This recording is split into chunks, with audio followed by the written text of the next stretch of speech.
আমার মনে আছে ঋত্বিক দা আমাকে একবার বলেছিল, তুই ভালো ব্যালেন্স করিস না। আমি সব খাই, সব করি, কিছু আহামরি কিছু নেই, ভীষণ লুকোনো, ভীষণ কিছু সিক্রেট নেই, খেতে হয় প্রপারলি। আমি সব খাই, সব। খারাপ মানুষ খারাপ মানুষের কাজ করবে, সেটা তিনি নারী পুরুষ উভয় হতে পারেন। ভালো মানুষ ভালো মানুষের মতন রিয়্যাক্ট করবেন, তারা নারী পুরুষ উভয় হতে পারেন। ব্যাপারটা হচ্ছে সবকটা ইম্পর্টেন্ট ইকুয়ালি। যেই ক্যারেক্টারের জন্য মনে হয় যে না এটা আমাকে এক্সট্রা কিছু এফর্ট দিতে হবে, সেটা একরকম এফর্ট দিই।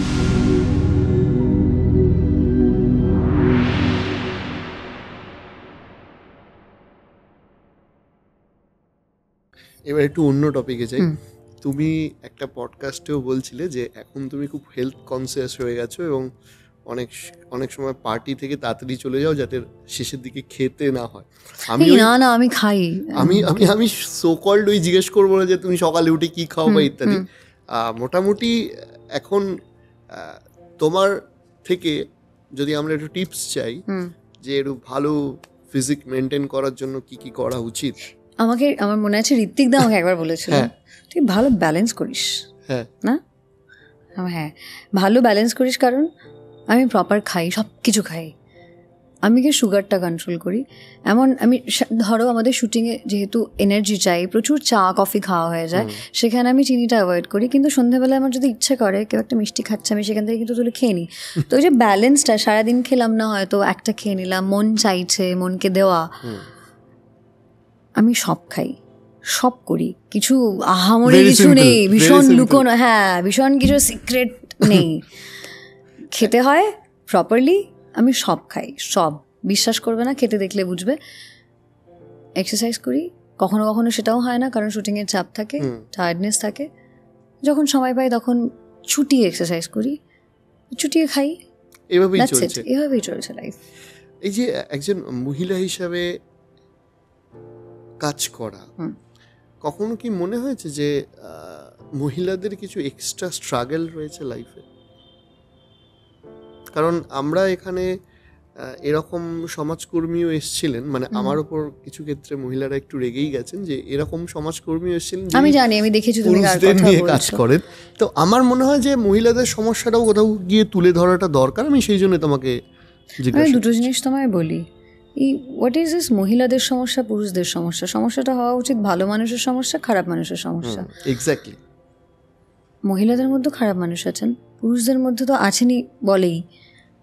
তো মানে ওই দুটো জেন্ডারের মধ্যে সবাই তো ভালো হতে পারেন না। মহিলারা ভীষণ ভালো হতে পারেন বা পুরুষরা ভীষণ ভালো, সেরকম নয়। কিছু কিছু খারাপ ভালো এখানেও আছেন, কিছু কিছু খারাপ ভালো ওখানেও আছেন। তো এই রেগে যাওয়ার কারণ আমি বুঝতে পারিনি, কারণ আমার ধারণা সেই সমাজকর্মী যাদের কথা বলেছেন, ঘটনাগুলো ঘটেছে, হয়তো স্পেসিফিক্যালি একটা জেন্ডার নিয়ে কথা হচ্ছিল বলে ওনারা রেগে গেছেন, রাগার কোনো কারণ নেই। তেমনি উল্টো দিকে ঘটনাও সত্যি। এক্স্যাক্টলি। বহু মানুষ, বহু মহিলা অত্যাচারিত এই সমাজে। তাহলে না, আমার মনে হয় এখন তো লাস্ট কয়েকদিন ধরে দেখছি বহু পুরুষের খবরও বেরোচ্ছে যারা অত্যাচারিত।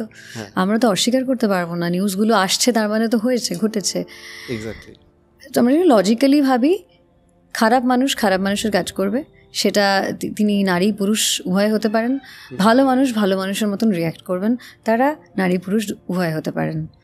সো এইখানে আমরা জেন্ডার নিয়ে মারামারিটা নিজেদের মধ্যে না করেই ভালো, বোকামো হবে ওটা আর কি। এখন বাড়ির লোক কি বলছে? এখন খুব একটা কিছু বলছে না, এখন তো বিয়ের কথাও বলছে না আর কি। বুঝে গেছে উচ্ছন্ন চলে গেছে হাতের বাইরে, এখন কিছু বলা যাবে না। সত্যি বলতে এখন মানে মজা করছিলাম, এখন স্পেশালি সোয়েটারের পর থেকে যখন তুমি একটা জিনিস লক্ষ্য করবে, রিলেটিভ ভীষণ ইম্পর্টেন্ট, প্রচণ্ড। হ্যাঁ না, ফ্রিতে জ্ঞান দেয়। এবার আমি যখন ইনিশিয়ালি শুরু করেছি তখন প্রচুর রিলেটিভ এরকম হঠাৎ করে পাত্র নিয়ে চলে আসছে, হ্যাঁ এরকম হয়েছে। এখন বন্ধ হয়ে গেছে ব্যাপারটা, বুঝে গেছে যে কিছু লাভ নেই খুব একটা। আমার মনে হয় মেয়েদের না ফিনান্সিয়ালি যখনই মেয়েরা ইন্ডিপেন্ডেন্ট হয়ে যায়, বাইরের এই সমস্ত ননসেন্স এমনিতেই কমে আসে। ওরা জানে যে আচ্ছা এখন তো দুনিয়াদারিটা দেখে ফেলেছে, এখন খুব একটা জ্ঞান দিয়ে লাভ নেই। তোমার হবি কিসে আছে? ছিল অনেক কিছুই ছিল, এখন আস্তে আস্তে শুধু কাজে। এক সময় আমি ভীষণ আঁকতাম, যেটা এখন টোটালি স্টপ হয়ে গেছে আর কি প্রায়। আমি এখন শুধু দেখি, সিনেমা সিরিজ, মাঝে মাঝে খুব ইচ্ছে হলে আমি পড়ি। হ্যাঁ, আপাতত এই, আর নয়তো এখন রিলস দেখি, ছবি তুলি, এইসবই হবে। রিলস একটা এখন বড় মানে অ্যাকচুয়ালি না, যখন তুমি কিছু করো না লাইফে এবং কোনো কিছু নেই মাথায়, তখন রিলস দেখা যায় আর কি। না, বাট ভালো ভালো অনেক অনেক ভালো অনেক ইনফরমেশন পাওয়া যায়।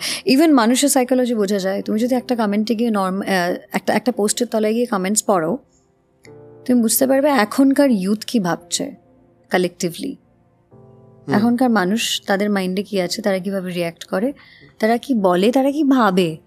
সাইকোলজি ভীষণ ইন্টারেস্টিং একটা সাবজেক্ট। আমার ওইটা করতে ভাল লাগে। আমি কিন্তু রিলস দেখি মানে শুধু রিলস দেখি না। ধরো আজকে আমি একটা পোস্ট দেখলাম কিছু নিয়ে, আমার নিউজটা পড়লাম, আমার মনে হলো এটা নিয়ে আমি একটা যদি ডিবেটে যাই তাহলে কী হবে, আমি কমেন্টসগুলো দেখি। আমার হেল্প করে যে এখন যেহেতু খুব বেশি বাইরের মানুষের সঙ্গে ইন্টারাকশন হয় না আমার, মানুষের মাইন্ড বুঝতে হেল্প করে ওটা। আমি কিন্তু সেটা করি, আমার ভীষণ মজা লাগে। খুব অড আমি জানি, এটা আমি করি। মানে যেই পোস্টটা হয়তো আমার সঙ্গে রিলেটেড নয়, পৃথিবীর অন্য কোনো প্রান্তে অন্য কোনো দেশে ঘটেছে, সেখানে ওই দেশের মানুষ এখন কি ভাবছে সেটা বোঝা যায়। তুমি পড়লে বুঝতে পারবে, আচ্ছা আমাদের দেশেই হয় না শুধু ট্রোলিংটা, ওখানেও হয়। এক্স্যাক্টলি, মানে সব জায়গায় একই অবস্থা। হ্যাঁ, এবং এইরকম ভাবে এই ট্র্যাকেই ভাবে সবাই, থট প্রসেসটা এটা। এখনো পর্যন্ত তোমার ধরো তো বহু ফলোয়ার ফ্যান্সরা নিশ্চয়ই না, অবভিয়াসলি তোমায় রাস্তায় রেকগনাইজ করতে পারে বা অনুষ্ঠানে চিনতে পারে। এরকম কিন্তু অদ্ভুত ঘটনা ঘটেছে যে রিয়াকশনটা দেখে তোমার মনে হচ্ছে এটা তো মনে রাখার মতো। অনেকে এটা হয়েছে, ধরো কোথায় যেন দেখেছি আমি, ধরো এবার কি হয়, চোখটা দেখলে বুঝতে পারবে যেটা ভাবছে, তার আগেই হাওয়া। উনি রিয়েলাইজ করে ওঠার আগেই আমি গণ দেখে আর কি, যে ভাবুন আমি আসছি। অনেকে এটা করেছে বাই দ্য ওয়ে। ধরো হয় না, আমাদেরও তো মুড থাকে, একটা সময় ইচ্ছে করছে না হয়তো সেই সময়টা, বা ধরো কোনো কারণে মুডটা খারাপ, তো কোথাও গেছি ভীষণ গম্ভীর হয়ে একটা কিছু, আপনি ঈশা না তো, পাশ থেকে একজন, ও সো সরি আসলে আমার ফ্রেন্ড না ভেবেছে, ইটস ওকে, ওরকমই মুখটা কুচকে হয়তো বেরিয়ে। আমি পরে ভীষণ হেসেছি ভেবে যে আমার উচিত হয়নি, কিন্তু এক এক সময় হয়। আফটার অল আমরা সবাই হিউম্যান বিং, তো একটু মাঝে মাঝে কেন না এটা নিয়ে অনেকে আবার গালাগাল করবে, দেখেছেন তো আপনাদের অহংকার। হ্যাঁ, যাই হোক, কি বলবো। একজন অভিনেত্রীকে কিন্তু বিভিন্ন জিনিস, মানে ধরো বিভিন্ন মিটিংস অ্যাটেম্পট ইত্যাদি ইত্যাদি করতে হয়। তো এখন আমাদের এখানে তো ওই হলিউডের মতো সময় নেই যে 6 মাস 7 মাস ধরে প্রচুর কোটি কোটি টাকার একটা প্রজেক্ট হচ্ছে। এই যে ক্যারেক্টারের মধ্যে নিজেকে ইনভলভ করা এবং সেই ক্যারেক্টারে ঢুকে একটা সিনেমা বা তোমার যে কোনো ওটিটির যে কোনো ওয়েব সিরিজকে করা, এইটার জন্য তোমরা কীরকম প্রিপারেশন নাও, মানে কীরকমভাবে ক্যারেক্টারে যাও? একটা তো হয় যে সুইচ অন সুইচ অফ, সেটা তো ঠিক আছে, কিন্তু ধরো একটা খুব ভালো প্রজেক্ট এসছে তোমার কাছে, এই যে ভাবা বা এটা একটু প্রসেসটা যদি বলো। সেটা ডিপেন্ড করছে ক্যারেক্টারটা কি, মানে এটা নয় যে যেই প্রজেক্টে যে বললে ভালো প্রজেক্ট এসছে সেটার পেছনে আমি খাটবো, বাকিগুলোর পেছনে খাটবো না, ব্যাপারটা এরকম নয় আমার কাছে। ব্যাপারটা হচ্ছে সবকটা ইম্পর্টেন্ট ইকুয়ালি। যেই ক্যারেক্টারের জন্য মনে হয় যে না এটা আমাকে এক্সট্রা কিছু এফোর্ট দিতে হবে, সেটা একরকম এফোর্ট দিই। আর যেটাতে মনে হয় যে না এইটা হয়তো স্ক্রিপ্টের ওপর ডিপেন্ড করলে চলবে, সেটা ক্যারেক্টারের ওপর অ্যাবসলিউটলি ডিপেন্ড করছে, প্লাস স্ক্রিপ্ট। অনেক সময় স্ক্রিপ্টেই সব কিছু বলে দেয় যে কী করতে হবে, কারণ স্ক্রিপ্ট ভালো হলে এমনি হয় অ্যাকচুয়ালি। কিছু ক্ষেত্রে ক্যারেক্টারটা কমপ্লিকেটেড হতে পারে, সেই সময়টা স্ক্রিপ্ট হেল্প করে, ডিরেক্টর যে রাইটার যদি থাকে আলাদা কেউ তার সঙ্গে কথা বলে, বাকি তো ডিরেক্টর আছে ফ্লোরে। আমি একদম ডিরেক্টরের ওপর ডিপেন্ড করি এই ব্যাপারটায়, উনি যেরকম বলবেন সেরকম। বাকি প্রিপারেশন যদি বলো, প্রেপ তো ওই যে বললাম স্ক্রিপ্টের ওপর ডিপেন্ড করছে। আমাদের এখানে অবভিয়াসলি অতটা সময়ও দেওয়া হয় না, কারণ আমাদের এখানে ধরো খুব শর্ট টাইমে সবটা হয়। আজকে বললে হয়তো 1 মাস বাদে শুটিং, বা ধরো 15 দিন বাদে শুটিং, ওই 15 ডেজ তুমি বারবার করে স্ক্রিপ্টটা পড়ে যেটুকু বোঝা যায়, যেটুকু হেল্প ডিরেক্টরের নেওয়া যায়। স্ক্রিপ্ট ইজ আ বাইবেল, স্ক্রিপ্টের থেকে বড় কিছু হয় না। সো ওইটুকু সময়ের মধ্যেই করতে হবে আমাদের, ওর মধ্যেই যা প্রিপারেশন আর কি। এবার যার যার নিজস্ব একটা প্রসেস আছে।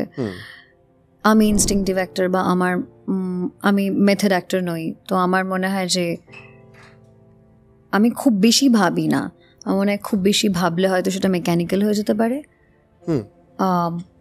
খুব বেশি রিহার্স না করলেই ভালো, এরকম মনে হয়। এবার দেখো, আমার উপর কিছুই ডিপেন্ড করছে না ফ্লোরে যাওয়ার পর, যেমন ডিরেক্টর চাইবে। অবশ্যই।